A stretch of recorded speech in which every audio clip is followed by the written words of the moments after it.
I bleed silver and black, and I wear it with pride. Hold my shield to the sky. I'm a raider for life.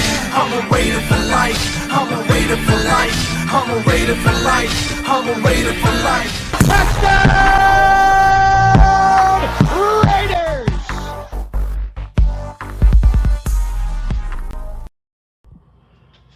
What's good, Raider Nation? It's your boy Mikey Raider, not coming to you from my toilet. Apparently that pissed a lot of people off. They said I had no etiquette, no grace. What are you talking about? Do you even know me? Apparently you don't. You're just a casual fan of the channel and you want to talk crap. Why do you want to talk crap? Because you didn't like my opinion after a victory for the Raiders. You want me just to blindly be happy that we won a game, barely, and you want me to be excited for a team that's not excitable.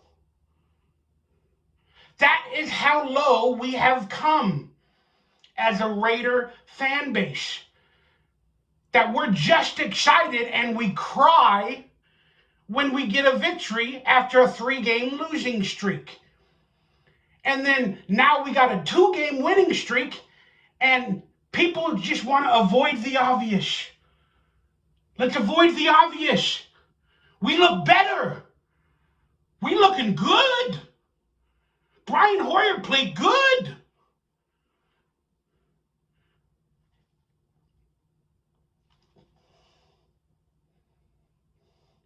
That is how low we've become with the product that they give us. That we are blindly excited for a run more of 4 yards for Josh Jacobs. We're blindly excited for a catch 25 yards down the field by Trey Tucker.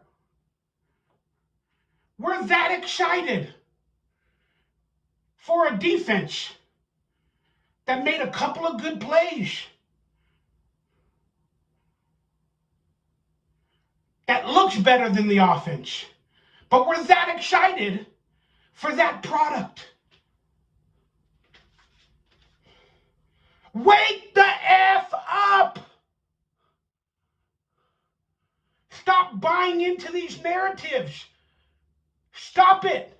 The excitement goes up, then we get totaled down back to the ground. If you guys like this roller coaster, this heart attack that it's given many of veteran Raider fans, well then go on about it. Okay? Oh, it's all about the silver and black. Defend the shield. It doesn't matter what players we have. It doesn't matter what coaches we have. It's all about the just win, baby. Well, if we win 1, 2, 3, 4, 5 games a year and we continuously miss the playoffs and our home games sell out to the opposing team, is that a real win? I'm just saying. I know you guys love me, want me to be happy, even after a victory. But it's hard when I see the product on the field, even in a slightly better week, against a really downtrodden team for 2 weeks in a row. Now we're probably going to get another victory against the Bears. And then people are saying, why are you complaining? We got Raider content creators, some of them that I respect, saying, you know, STFU. Why can't you just celebrate the victory? Why do you got to be mad? Why do you have to critique the play? Just be happy about the victory. Like I said, if that's who you want to be, fan how you want to fan. Okay, I've been a fan longer than many of you. I'm not using that as a ploy or a power attempt, but I've been a fan longer than many of you. And I've been through some shit with the Raiders. I've been sued. I've been copywritten. I have been beaten up by Raider fans for liking the Raiders. and critiquing them. I wear a jersey with a piece of dirt on it or something like that, then I get called by the Raider jersey fashion police. I get told that I should never wear that jersey, that I'm becoming of that jersey because I let it get stained or I let it get dirty.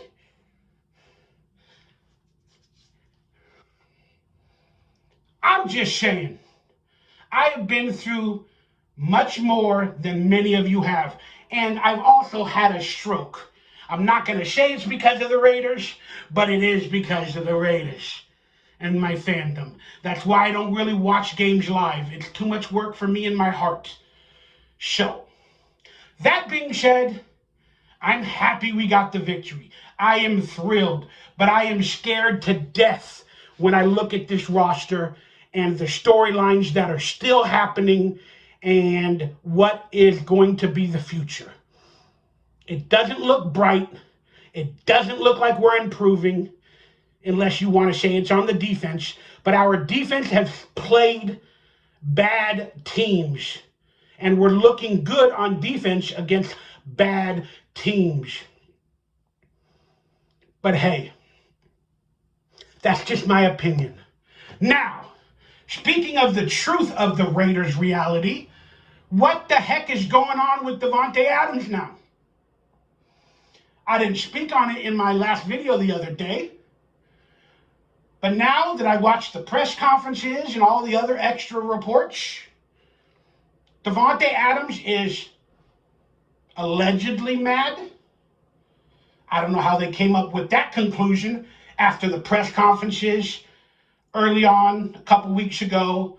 I don't know how they came up with that conclusion after, in the offseason, he called out the coaching staff and the game plan and the quarterbacks that they drafted, but he took it back in the media. I don't know how they came up with that conclusion after they got rid of his best friend for the same issues they're having this year with the quarterback. They got rid of the other quarterback, and I'm a fan of Derek Carr. I am. I'm always going to root him on, but never against the Raiders. And I'm always going to have Raiders players' backs more than I will him. And now that I see Derek Carr on another team, he struggles. And I'm seeing it a little bit more because I'm not a Saints fan. I am a Derek Carr fan, but I'm a Raider fan. And I was blind to a lot of the stuff that I was not critiquing Carr about that you guys were saying. Now I'm starting to see some of it. Again, he had a 350-yard week. I think one touchdown. They got an offensive coach that's making problems, and Carr and the players are struggling. Everybody's to blame. But I see what you guys are saying about Carr, okay? It's starting to open up for me. Doesn't mean I don't like him. Doesn't mean I'm still not going to root for him. I think he's a good guy. But his frustrations are coming out this year with the Saints. And Davante Adams was left over from everything that happened in our circle. Davante Adams was left over with all of those same problems. You guys, or some people, would blame only Derek Carr. Well, now we all know it's coaching as well. It's players on certain occasions, and it's coaching. A lot. And schemes, and game plans, and game philosophy, and game management. Coaching, team players, general managers, owners. We all got the same problems as we did last year. People thought we got rid of the problem. No, we did not. We added more problems by getting rid of the one problem. We added more problems by getting rid of the one problem. What's going on with Davante? I can't believe people think he's mad or upset. Well, apparently he normally talks after the game in the locker room, and this week he didn't even shower, according to some reports, and he just left before the media even entered. And what's going on? Well, we all know for the entirety of the season he was disgruntled coming into the season. We all know that for a fact. He said and did all the right things in the media. But then we started getting to the game plays. Then we saw Jimmy Garoppolo beat Glass Joe. We also saw Jimmy Garoppolo throwing Davante Adams into danger. Across the middle of the field. Almost getting concussed. Almost breaking his shoulder. And now this past week, almost breaking his ribs while going across the middle with Jimmy Garoppolo as the quarterback. So why is Davante mad? Some people on Twitter are saying, oh, he's being a diva. That's the narrative now. He's being a diva. He wants the ball. He wants his stats. If he doesn't get the ball, then he's now becoming a diva. Why is everything against the players for most of the Raider Nation? Because we got a victory and he's upset? Is that why you think it's because he didn't get his stats? No. And again, I'm speculating, but he's been talking about the team winning in shitty games. And it still doesn't matter. And he said last year, he goes, we got to be about it instead of just talking about the changes, instead of talking about fixing the problems and, rah, rah, kumbah, ba, ba, whatever the phrase goes. He goes, we got to be about it. We can't just talk about it like we did last year. We got to be about it. So now Josh McDaniels, for 3 or 4 weeks, they've been coming after him. They've been showing him all the problems in his scheme, in his game planning, in his game management. And like I've said in multiple videos, you expect it to change.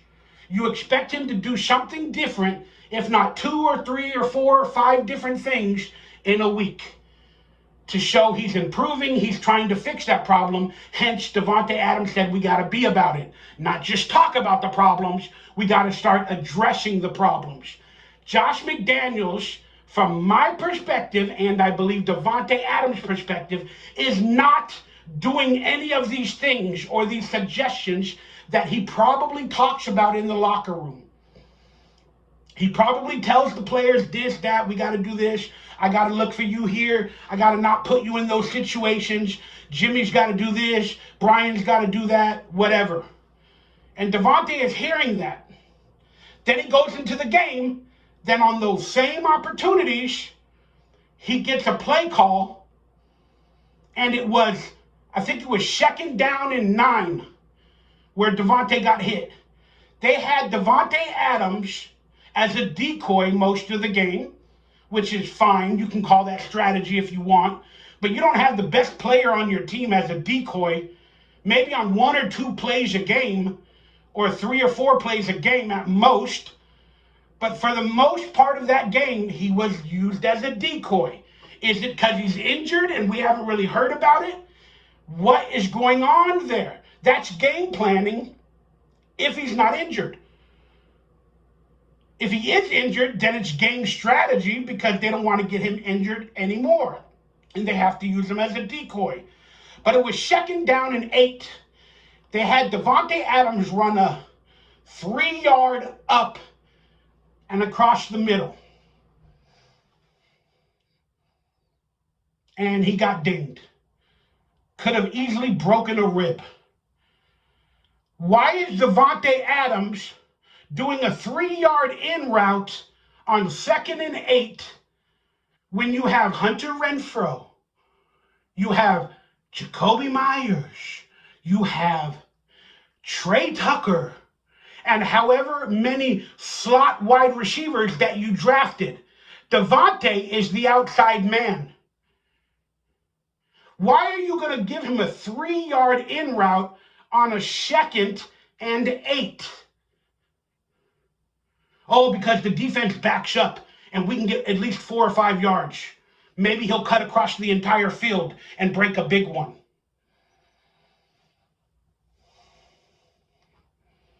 He's your best player.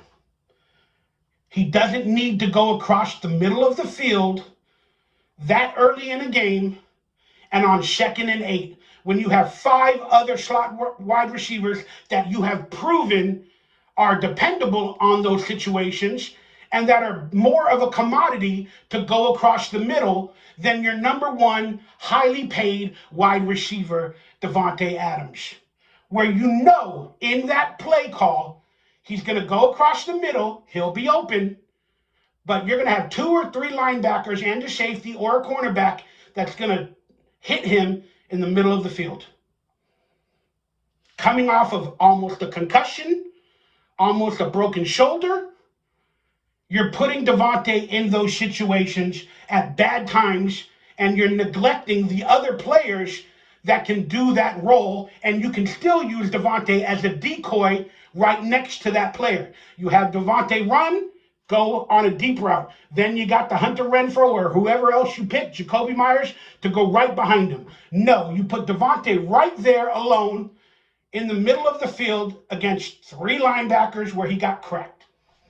That is what Davante Adams is mad about. The situational game planning is not getting better. They have talked about it, and it's not getting better. Then on top of that, the game planning is going away. They are phasing out Davante Adams. And that's what Josh McDaniels does. That's the problem. It's not that he wants his catches, he wants his statistics. The narrative online is he's being a diva. And, he said that he doesn't care about stats, he just wants wins. Well, now why is he possibly complaining when we're getting victories? He's complaining because it's not getting better. He's in the locker room. He knows the game plan. He already critiqued it last year or in the offseason. It's not getting better. It's not getting more creative, and it's putting him in dangerous situations at the, let's be honest, the tail end of his career. Probably 3 or 4 years, 5 years left, post 30 years of age, whatever it may be. And yeah, we're winning, but we should be blowing out these teams by at least 10 to 15 points or more. And that's what he's complaining about and he's mad about. But he also has the good graces to know he's going to say something that will really, really affect the franchise if he's talked to. So he had the good, willing ability to just get out of there. It probably was the wrong move. He should have collected himself and then talked to the media. But he's done that probably on every other game. This one, he just was done with it. He's just done with it. So I ain't mad at Davante. But I'm mad at the situation. That's why I was mad at the game. Even though I was a little bit coming off of drinking the day before and not really watching the whole game, I got finished watching it earlier today, watching all the press conferences and stuff, and now I got up to date with the news. Hence why I'm bringing you this video.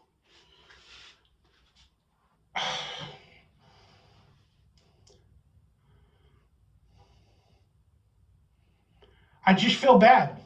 I feel bad for the players that have to witness at a happy moment where we got a W. The defense is basically winning us the games for us at best. And when everybody wants to be happy, we got a player that just can't take it anymore. And this is exactly what happened to Carr last year. For whatever reasons. Blame Carr, blame not, I don't care. Now people are starting to blame Davante. And it's just... something is sour in Denmark. Have you ever heard that phrase? Something is sour in Denmark. Okay? So now looking back a year and a half or whatever into Josh McDaniels' regime, what would you consider sour? What would you consider sour? Derek Carr? Well, he's gone. But he left ripple effects. Who's gone? Darren Waller? Was that what was sour? Well, he's gone. But he left ripple effects. Is it Davante just being a diva? It used to be the defense.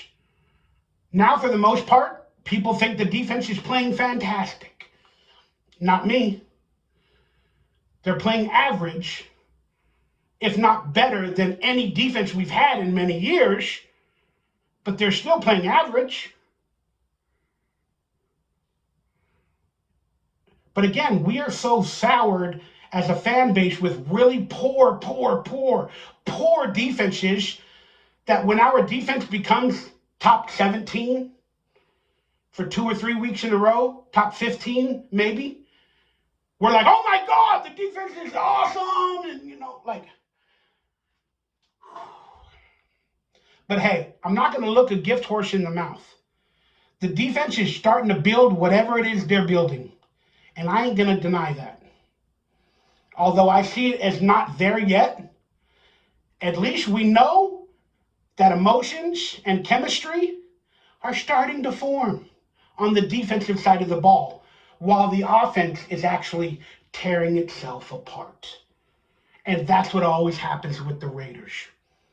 It can't be associated with one thing, with another thing, another thing. One year it's the defense and the offense is great. Then the next year it's looking like the defense is good and the offense sucks. One year it's the passing game is fantastic and the run game sucks. And last year the run game was good and the passing offense was Derek Carr's fault. Blah, blah, blah, so on and so forth. That is the reality of the Raiders. And I'm just tired of it. This roller coaster. I am not quitting, guys. I'm just venting my frustrations. I'm giving you my honest opinion.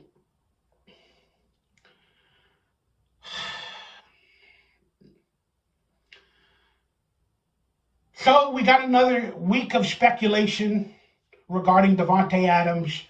Will he be traded? Does he want out? Is he becoming a problem? Is Hunter Renfrow or somebody going to be traded before the deadline for a defensive player? Blah, blah, blah, so on and so forth. And it just never stops. We do not have a stable organization, and I don't see one happening.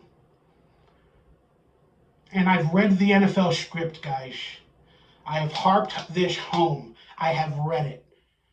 Came into my hands about a week before the season. And I told you all, it ain't going to start good. And then I've told you guys, we're going to go on a 3-game winning streak. And things are going to get way better before they get worse. And you guys are starting to see the seeds that are going to progress to that worse in the next 3 weeks. But that being said, I'm going to be a sheep, like many of you, and I'm going to be, man, we got a victory, baby. It's all about the Raiders. Raiders. I'm going to celebrate it till the cows come home. Because you know what? We're 500. We're 3-3. And we looking good, yo. We looking real good. I'm Mikey Raider. Thanks for tuning in. Stay happy, stay healthy, stay blessed. And I will be coming to you in a couple days with another video. Let me know some questions, some things you want me to talk about for the next video. I really want your input. And I'm also going to set up another fan line for the rant line. And I'm going to start going live with some of you as guests, upcoming very soon. As soon as I can get my passion, my strength, and my love back, and some damn energy beyond all my health issues, I'm going to get that for you, because we need to talk, y'all. And I need to hear your opinions against mine, because that's what we're about. It's all about love. And I love you guys. I'll see you on the next one. And another way you can support me, the creator of this content, is checking out my merchandise store with the links below. We got t-shirts for sale. Anything that I got available, I'm going to get it to you. Like Donkey Lips t-shirts. You love Donkey Lips. They come in a variety of colors. Why don't you pick yourself up one? Hey, become a camper, camp on Awana. Pick up an personalized autographed photo sent to you. I also have cameos available that also come with a personalized autographed photo shout out sent to you from Cameo. And right now, limited Zeke the Plumber Plushie Nightmare t-shirts. That's right. Everything's limited. Everything's on sale. Support your boy, Michael Ray Haybauer. Links down below.